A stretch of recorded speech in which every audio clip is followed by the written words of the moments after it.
Cleopatra. Kalau dengar nama itu, apa sih yang langsung kebayang?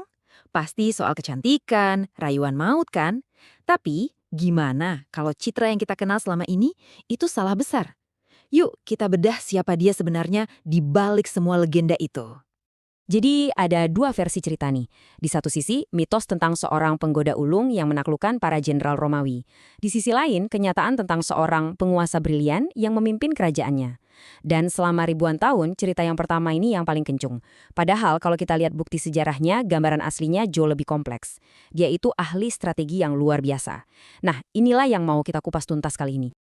Jadi pertanyaannya, mana yang benar? Penggoda atau ahli strategi? Mari kita coba bedah dua narasi yang beda banget ini yang udah ngebentuk warisan dia selama lebih dari 2000 tahun.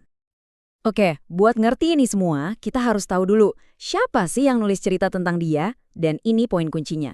Hampir semua yang kita tahu soal Cleopatra itu datangnya dari musuh bebuyutannya, bangsa Romawi.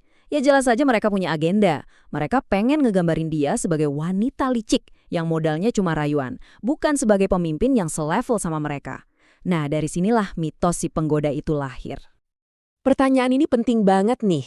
Apa dia cuma seorang manipulator licik buat bertahan hidup, atau seorang pemimpin hebat yang berhasil bawa stabilitas dan kemakmuran buat Mesir selama 22 tahun?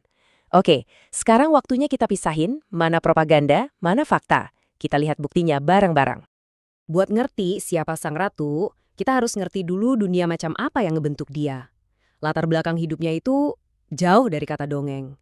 Ini lebih kayak arena pertarungan politik yang brutal banget. Keluarganya itu, wah beneran deh, lebih mirip serial Game of Thrones daripada cerita putri Disney. Bayangin aja ayahnya sendiri ngeksekusi kakaknya, terus kakaknya yang satu lagi mati misterius, kemungkinan besar diracun. Jadi dari kecil Cleopatra udah belajar satu hal yang pahit banget. Di istana, saingan sama saudara itu bukan cuma soal rebutan tahta, tapi soal hidup atau mati. Tapi justru di tengah kekacauan itu, Cleopatra ngasah senjata terkuatnya, otaknya. Dia bukan sekedar ratu, dia itu seorang intelektual. Dia fasih lebih dari 7 bahasa. Dan yang paling penting, dia jadi orang pertama di dinastinya yang mau belajar bahasa Mesir. Ini langkah politik yang cerdas banget buat deketin rakyatnya. Jadi, senjata dia yang sebenarnya itu bukan parasnya, tapi otaknya yang brilian yang diasah di perpustakaan Alexandria yang legendaris itu. Oke, sekarang kita lihat langkah politik besar pertamanya. Ini nih, masterclass soal cara memanfaatkan peluang di saat paling genting. Coba bayangin posisinya, diusir dari istana, diburus sama tentara adiknya sendiri. Kelihatannya udah tamat kan? Tiba-tiba orang paling berkuasa di dunia saat itu, Julius Caesar, datang ke Mesir. Buat orang lain, ini mungkin bencana. Tapi buat Cleopatra, ini adalah kesempatan emas. Rencananya gila berani banget. Ada legenda yang bilang dia nyelundupin diri ke istana dengan cara digulung di dalam karpet. Tapi tujuannya bukan buat ngerayu Caesar ya.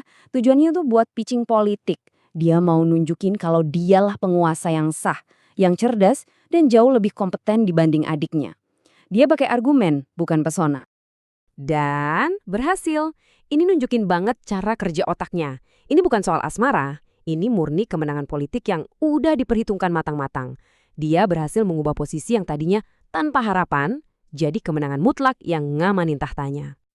Nah, bertahun-tahun kemudian, dia berhadapan lagi sama orang kuat dari Roma. Namanya Marcus Antonius. Tapi kali ini beda. Dari awal, Cleopatra yang pegang kendali permainannya. Poin pentingnya di sini, hubungan dia sama Antonius itu bukan cuma cinta-cintaan. Ini kemitraan strategis. Antonius butuh duit Mesir buat bayar tentara, dan Cleopatra butuh kekuatan militer Roma buat ngelindungin kerajaannya. Jadi ini aliansi saling butuh, bukan cuma soal asmara. Pas dipanggil buat ketemu Antonius, Cleopatra nggak datang kayak bawahan. Oh enggak, dia datang dengan sebuah pertunjukan yang spektakuler, semacam teater politik.